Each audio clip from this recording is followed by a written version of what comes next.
압도적 뉴스 콘텐츠 3프로 뉴스룸입니다. 안녕하세요. 이주호 기자입니다. 네, 안녕하세요. 권순우 기자입니다. 네, 오늘도 퇴근 잘 하고 계시죠? 이게 뉴스가 지금 막 뭐 새로 나왔습니다. 아니 내용들이 좀 보내놨던 네. 취재원들한테 뿌려놨던 내용들이 막 들어오고 있어가지고 이게 그러면 그 내용을 좀 종합해서 할 시간은 없습니다. 할 시간은 없습니까? 네, 그냥 전해드리겠습니다. 네. 그 먼저 태형건설 얘기 먼저 좀 전해드릴게요. 오늘 아침에 조금 길게 네. 좀 어떤 상황인지에 대해서 설명을 드렸는데, 그러면은 그 오후 3시에 채권단 한 700여 곳 정도가 나왔다. 700여 곳 정도가 된대요. 와, 그렇게 많습니까? 예. 와. 그러니까 이제 그 사람들을 설득하려면 태형건설이 좀 내가 어떤 식으로 노력을 할 테니까 그 금융회사들도 조금 좀 지원을 해달라라고 네. 좀 얘기를 해야 되는데, 그러면서 강조했던 부분은 진심으로 내가 열심히 하겠다라는 건 말로 하는 게 아니다. 라고 말씀하셨죠? 예, 돈으로 하는 거다라고 얘기를 했는데, 이번에 밝혔던 얘기는 태형 인더스트리 매각 대금을 지원하고 1,500억 정도 됩니다. 네. 에코비트 매각을 추진하고 매각 대금을 태형건설에 지원하고 블루원 지분을 담보로 제공하고 매각을 추진하고 평택살로 지분 이게 주저리 얘기가 나옵니다. 네. 그러면서 윤태영 태형그룹 창업그룹 회장이 어떻게든 정상적으로 사업을 마무리 짓고 제대로 채무를 상환할 기회를 주면은 임직원 모두 사력을 다해서 태형을 살려내겠다 라면서 거의 눈물을 보일 정도로 네. 호소를 했습니다. 그런데 윤 회장 일가의 사제 출연이라든지 네. SBS 지분 매각 관련한 질문이 딱 들어오기 전에 네. 회장님은 자리를 떠났습니다. 그래서 이런 부분에 대해서 또 그 채권단에서 뭐라고 좀 얘기를 했었냐면은, 요거 좀 내용이 들어와가지고 제가 조금 요약해서 그냥 읽어드리면 네네.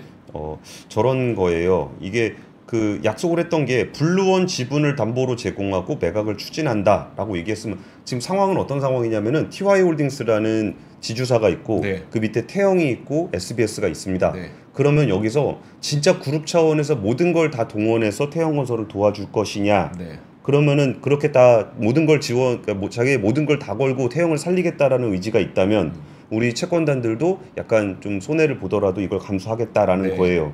근데 여기서 이제 채권단에서 의심하는 건, 오케이, 내가 조금 손해 보더라도 한번 살려볼게. 네. 근데 이쪽 TY홀딩스나 SBS 쪽에서 안 되겠네. 그러고서 끊어버리는 거. 안 되겠네가 뭡니까? 아이고, 나 못 살리겠네. 그러고서 끊어버리는 상황을 제일 우려하는 거거든요.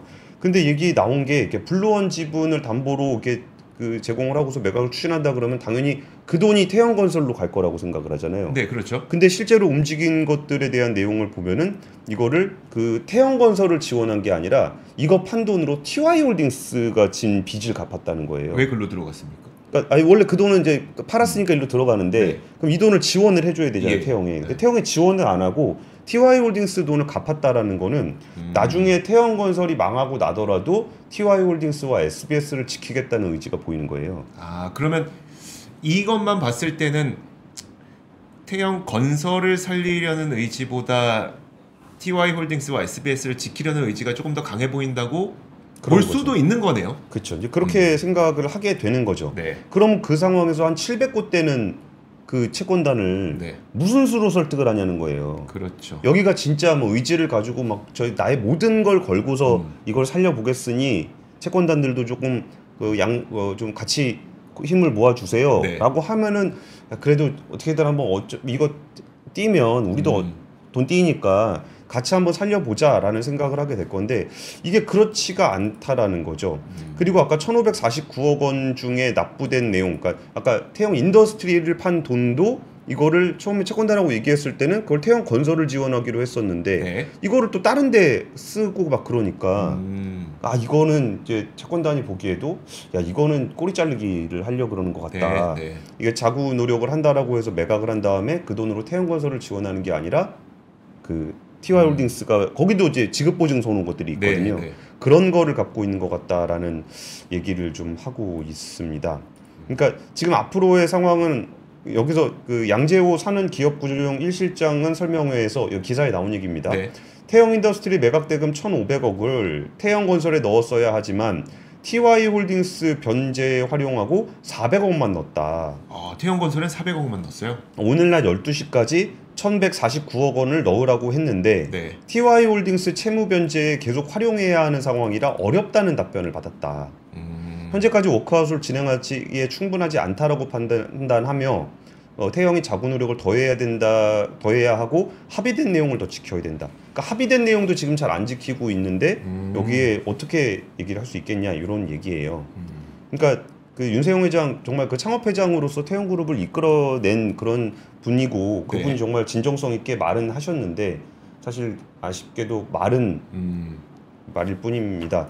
그러니까 지금 이 상황을 좀 한마디로 요약을 하자면은 제가 아침에는 좀 길게 설명을 드렸는데 이게 워크아웃이란 제도를 살려서까지 살려보려고 했던 죽어있던 법을 살려서까지 한 정도 되면은 정말 다 던져야 되는 상황이 될 수 있어요. 우리가 보면 그렇죠. 네. 그게 예전에 다 던진 회사들이 어디가 있었냐면은 뭐 두산그룹이라든지 이렇게 결과적으로 옛날 뭐 위브더 제니스 이거 잘 안 되고 막 그래서 두산 건설 힘드니까 막 두산 중공업도 갖다 집어넣고 맞아요. 막 보일러도 갖다 집어넣고 네. 막 두산 퓨어셀 지분 팔아서 또 집어넣고 막 네. 그렇게 하면서 나머지 채권단들도 계속 자금 지원을 해가지고 살아난 거고 금호그룹 같은 경우도 결과적으로는 잘 안 됐지만 요 과정까지는 채권단 그러니까 다 던졌거든요. 금호석이 주식 판 것도 다 던지고 네. 지분 있는 것도 다 주고 하니까 이 정도까지 했는데 그러면 채권단이 다 받아놓고서 아니 안 되겠네요? 이럴 수가 없는 거거든요. 그렇죠. 네.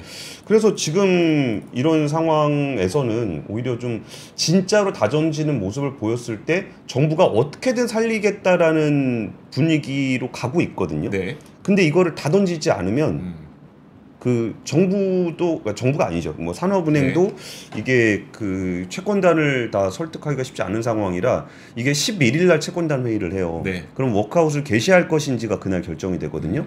그러면은 오늘이 3일이니까 11일 날 회의를 하니까 10일까지는 내야 되겠죠. 그렇죠. 그러면 일주일 안에 뭔가 진짜 진정성 있는 뭔가의 수정안을 제시를 해야 될 거예요. 근데 지금의 어떤 분위기는 어쨌든 이렇게 올인하면 무조건 지원한다라는 분위기는 형성돼 있는데 네. 지금 올인 카드가 나올 수 있을까라는 점들을 계속적으로 지켜봐야 될 것 같습니다. 산업은행에서도 이제 이렇게 돈을 어디에 넣어라라고 했는데 우리 빚 갚아야 되는데요. 거기 못 넣는데요. 자꾸 이렇게 되니까 그러면서 채권단한테는 돈 내라고. 예, 채권단한테는 좀 만기 좀 연장해 주시고 돈 좀 탕감해 주시고 이걸 요구하라고 하니까 그렇죠. 산업은행 입장에서는 그러니까 진짜 열성적으로 하는 거 맞아? 그러니까 태형이 빌린 돈은 못 갚겠고 네.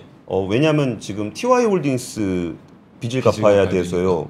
라고 하면은 그러면 야 저쪽 채권자들한테만 하고 우리 거는 안 갚으면서 도와달라는 거야? 그렇죠. 이런 상황이 돼서 나머지 채권자들을 설득하기가 좀 쉽지 않은 상황일 건데 어쨌든 오늘 상황은 이렇습니다. 알겠습니다. 자 11일 한번 기다려 보도록 하겠고요. 다음 그 전에 나와야 됩니다. 이게 중간에 나오면 예. 그냥 바로 그 소식이 들려옵니까? 그 전에 발표를 해야죠. 우리 채권단에만 얘기하는 게 아니에요? 더 내놓는다고 얘기를 해야죠. 더 내놓는다? 예. 알겠습니다. 자, 그리고 다음 뉴스 한번 보도록 하겠습니다. 이제 연초가 되다 보니까 기업들이 속속 올해 목표치들을 하나씩 내놓고 있는데 오늘 한 2개 기업 정도 말씀드릴 거고 그 가운데 조선업 먼저 보겠습니다. 지금 작년 우리의 수출 경기를 떠받들어줬던 산업 가운데 하나가 바로 조선산업이었었잖아요. 오늘 HD 한국조선해양이 올해 연간 수주 목표치를 작년보다 낮춰서 135억 달러로 설정을 했습니다. 작년 목표치가 157억 달러 정도 수준이었었거든요. 여기서 한 14% 정도 줄어든 이 135억 달러를 설정을 한 겁니다. 제가 표를 하나 보여드릴 텐데 이게 2024년 수주 계획을 보실 수가 있습니다. 여기에서 무엇을 봐야 되냐면 사실 총계를 보긴 해야 되는데 이거 제가 잠시 후에 좀 더 말씀을 드릴게요. 작년 2023년만 보더라도 181억 달러의 수주 목표치가 있었어요. 근데 이게 올해는 한 158억 달러로 좀 낮아졌는데 이게 이걸로 비교하기 좀 어려운 게 조선업들은 이제 조선도 있고 플란트도 있고 하지만 엔진 기계 뭐 여기 또 뭐 있습니까? 산업설비 이런 것들이 있잖아요. 말 끊어서 죄송한데 네. 우리가 딱 저거 봤을 때 뭐라 그럴까? 이거 매출 계획을 저렇게 막 50%씩 깎아서 잡아놓는 게 좋은 거예요, 나쁜 거예요? 장사 잘할 자신 없다는 건가요? 일단 50% 깎아진 것처럼 보이는 거는 2023년에 거뒀던 매출 대비 2024년의 목표치가 50% 낮다는 거고. 그러니까 올해 내가 100만 원 벌었는데 내년에 50만 원만 벌게요. 이렇게 계획을 내놓은 거잖아요. 근데 그렇게 보기는 좀 어려울 것 같은 게 저게 지난 3년을 떠올려 보시면 초과 수주를 3년 연속했습니다. 그럼 지금은 사실 초과 수주한 상황에서 내년 목표치를 더 높게 잡기가 좀 어려운 상황이 되는 거예요. 예. 그래서 그 왜 수주 목표가 줄었는지에 대해서 설명을 드리면 이렇습니다. 말씀드렸던 것처럼 3개년 동안 초과 달성을 했고, 그러면 3년 동안 캐파보다 기존 계획보다 더 많은 캐파를 수주를 했기 때문에, 근데 거기서 반면 생각해 보시면 도크는 한정적입니다. 도크를 지금 늘릴 수가 없는 상황인데, 그럼 여기서 이제 수익성을 높이려면 어떻게 해야 되냐면, 이게 예를 들어 이런 겁니다. 만약에 이 도크가 한계가 있는데, 물론 핵심은 친환경 고부가가치 선박을 골라서 수주받는 게 가장 핵심이긴 한데, 예를 들어 도크가 한계가 이렇게 있어요. 근데 한 면은 길고 한 면은 짧다고 쳐요. 근데 이 긴 면에다가 좀 긴 게 LNG 선이잖아요. 예. LNG 선을 하나를 놓고, 야 근데 이 짧은 면이 남네. 이거 뭘로 채우지? 하면은 여기에서는 야 우리 한번 골라보자. 탱커선이 될 수도 있는 겁니다. 이런 식으로 해서 좀 골라서 수주를 받기 위해서 14% 정도 낮은 좀 보수적인 목표 수치를 설계했다. 약간 샤넬 같은 느낌인가요? 샤넬, 네. 온다고 답할 수는 없고요. 번호표는 좀 뽑아 보시고. 그렇죠. 그러니까 저희가 조금 뭐 만들 수 있는 거 되는 것만 좀 받을게요. 뭐 고객님 요런... 어떤지 보고 팔게요. 뭐 이 정도죠 지금. 어이구 도도하네. 그래서 사실 오늘 뭐 이렇게 제가 보니까 시장 전반적인 분위기가 좀 안 좋다 보니까 조선주들도 좀 같이 하락했잖아요. 근데 거기에서 이걸 이유로 들기는 좀 어려울 것 같습니다. 네. 뭐 좋은 소식이네요. 좋은 소식입니다. 예. 손님 뭐 이미 좀 창고가 좀 차서 네. 굳이 뭐 더 받을 필요까지는 없는 것 같고 네. 그래서 조금 낮춰서 잡은 것 같습니다. 다음 소식은 그 최정우 포스코 홀딩스 회장이 3년임을 지내가지 않을 것 같습니다. 포스코 홀딩스가 이제 차기 회장을 뽑는 절차를 진행하고 있는데 그 다른 후보들하고 경합을 하면서 참여를 할 것으로 좀 보였었어요. 근데 포스코 홀딩스에서 오늘 그 회장 후보 추천위에서 발표한 게 뭐가 있었냐면은 1차 심사를 통해서 다음 단계로 이제 평판조회 대상자, 네. 그러니까 1차로 한번 거른 다음에 8명을 평판조회 대상자로 선정을 했는데 여기에 최정우 회장이 포함이 안 된 겁니다. 그러면서 뭐 내부 인사 중에는 뭐 김학동 부회장이라든지 정탁 부회장 등이 좀 거론이 되고는 있는데 여기서 어떤 일이 있었냐면 지난해 말에 국민연금이면 그 포스코 홀딩스의 최대 주주죠. 네. 그 김태현 국민연금 이사장이 언론 인터뷰에서 포스코 홀딩스의 회장 선임도 KT처럼 발전적인 방향으로 가야 하고 내부와 외부가 공정하게 경쟁함으로써 최적의 인사를 찾아야 주주 이익에 부합한다. 네. 라는 얘기를 했습니다. 그 얘기인 즉슨 KT처럼 네. KT 구현모 회장 나갔죠. 네네. 그리고 외부 인사 들어갔죠. 그런 것처럼 이라고 해석이 되면서 그 일주일 만에 최정우 회장이 낙마를 하는 일이 생겨난 거예요. 사실 제가 이거 그 이전에도 최정우 회장이 문재인 정부 때 취임을 한 이후에 뭐 윤 대통령의 국외순방 경제사절단이라든지 이런 거 갈 때 기업 회장님들 다 부르잖아요. 다 같이 갔죠. 예, 그럴 때 보통 포스코는 못 갔습니다. 아. 근데 이거를 제가 가끔 보여드리는 표인데 한번 같이 보실까요? 네. 이게 포스코 회장의 임기하고 대통령 임기를 제가 한번 같이 그려봤어요. 근데 정확하게 일치합니다. 정확하게 일치하네요. 네. 아니 무슨 장관도 아니고 정부 직책도 아닌데 저렇게 그 대통령직 그 바뀔 때마다 이렇게 회장이 바뀌는 게 참 그렇게 보기 좋은 환경은 아니죠. 네. 그리고 사실 최정우 회장이 나름 포스코 그룹 회장에서 그 포스코라는 회사를 철강 기업에서 2차전지 소재 부분에 좀 굉장히 공격적으로 좀 투자를 하면서 이거를 철강에 플러스 친환경 소재 기업으로 좀 포트폴리오를 전환하는데 꽤 공헌을 한 네. 분입니다. 근데 그럼에도 불구하고 지금 이 상황에서 이제 낙마를 하게 되니까 좀 아쉬움이 있어요. 멍청한 질문이긴 한데 예. 주주의 의견이 반영돼야 되는 것 아닙니까?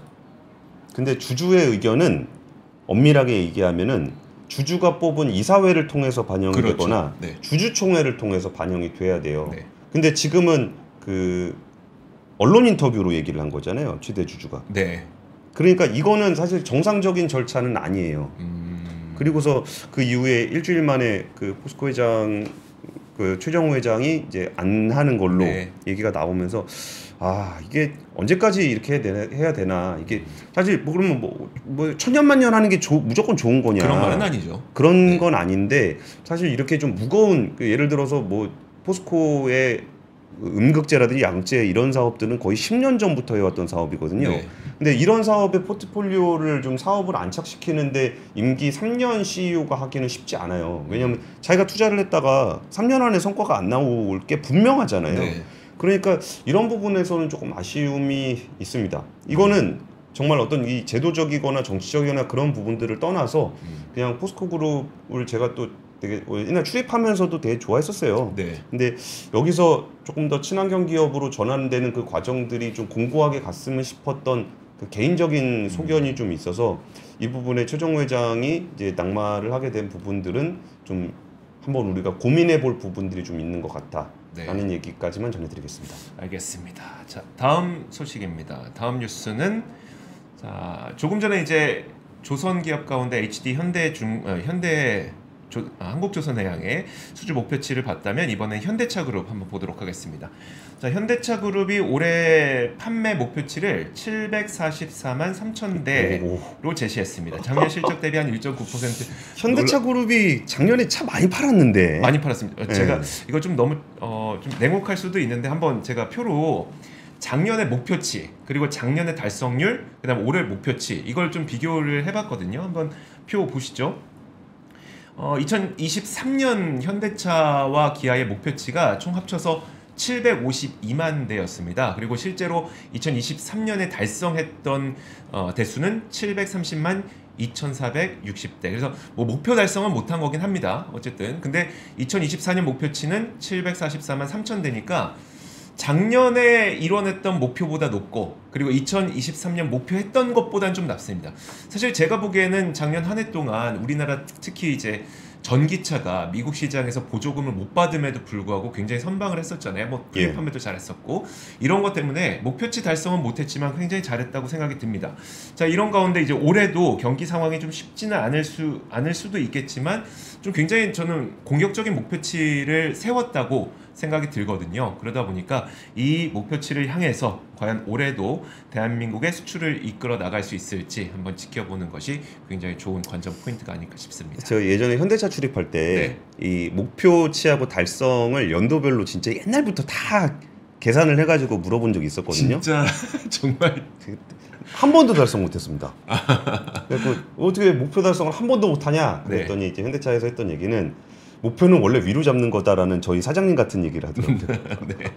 목표는 높게 잡고 목표만큼 달성 못해도 우리가 근데 그 사실 이것도 그렇기도 한 게 물론 이거 편드는 게 아니라 기아차가 이제 올해 판매된 게 308만 대 판매됐잖아요. 308만 대. 이거 역사상 최대치는 판매하긴 했으니까 기록이니까. 이거 굳이 이렇게 비꼬아서 볼 필요는 없지 않습니까? 모든 사장님은 항상 약간 좀 초과 목표를 세움으로써 구성원들을 좀 더 열심히 뛰게 만든다라는 점을 독려하는 거죠. 독려하는 거죠. 그런 걸 확인해 볼 수 있었던 것 같습니다. 그 메이플 스토리 아이템 조작 사건 관련한 얘기를 좀 전해드리려고 그러는데 이거 보보보 사건이라 그래가지고 한 꽤 됐어요. 한 2, 3년 됐나? 네.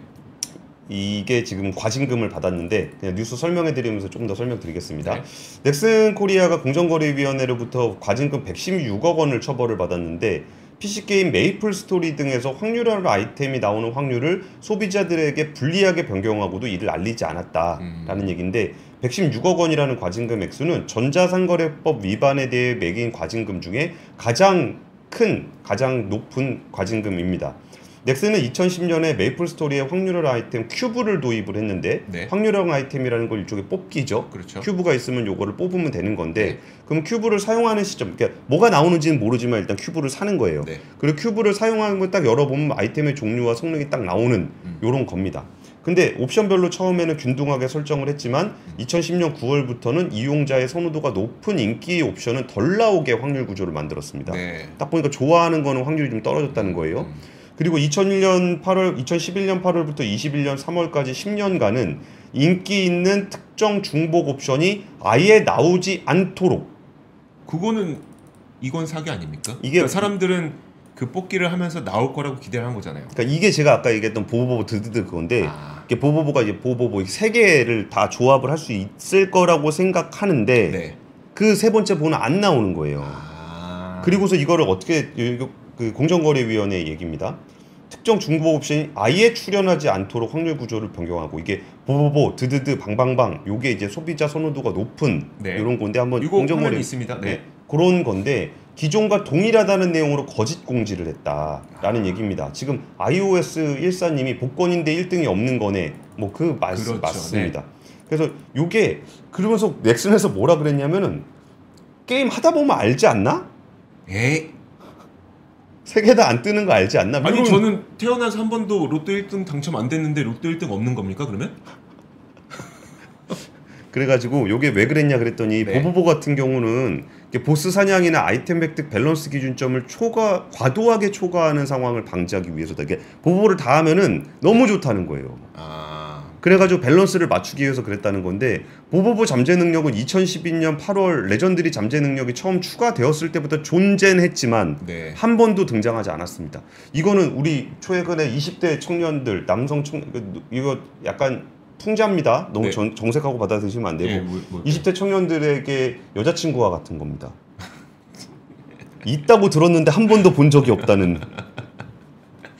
아이고. 그래서 이번에 기만 논란이 좀 생겼고 근데 이번에 조사를 해보니까 큐브를 사느라 한 사람이 무려 2억 8천만 원을 쓴 적이 있다는 거예요. 근데 없는 걸 알았으면 그거 썼겠습니까? 그러니까. 그리고 큐브 판매액이 메이플 스토리 전체 매출의 30%를 차지했다라는 건데 이런 부분들에 대해서 좀 그 사법부의 판단을 받는 방안들도 그러니까 이의 신청 또는 사법부의 판단을 받는 방안을 검토하겠다라는 거 보니까 공정위 처분에 대해서는 좀 안 하려 그런 것 같고 그리고 이제 넥슨에서 하는 얘기가 뭐 깊이 사과는 드린다라고 얘기는 했지만 공정위 처분은 확률형 아이템 정보 공개 고지 의무가 없었던 2016년 이전까지 소급 적용한 것이다. 법은 안 어겼다네요. 그러니까 2016년 이후에는 고지를 하긴 했는데 네. 그 전에 했던 것까지 소급해서 한 것이기 때문에 사법부의 판단을 받는 방안을 검토하겠다라고 얘기했습니다. 아니 없는 아이템을 확률로 하는 건 좀 그렇지. 알고 보니까 로또 1등은 없었어. 네, 그래가지고 이거 뭐 한 2, 3년 전에 계속적으로 제기가 됐었는데 네. 이거 보다가 좀 제가 흥미롭게 봤던 게 뭐가 있었냐면은 이거 되게 우스갯소리인데 네. 그 특정 어떤 언론사에서 이 관련한 보도를 굉장히 잘했었어요. 네. 그래갖고 뭔가 그랬는데 네티즌 수사대들이 찾아봤나 본데 네. 그 기자가 여기서 꽤 높은 헤비 유저였었다고. 아 그랬군요. 참. 그런 사건이 있었습니다. 자 다음 소식입니다. 자 다음 소식은 좀 그 지자체 절반이 초고령 사회에 진입했다고 합니다. 그러니까 고령화 속도가 제일 빠른 지역도 오늘 공개가 됐는데 한번 보시죠.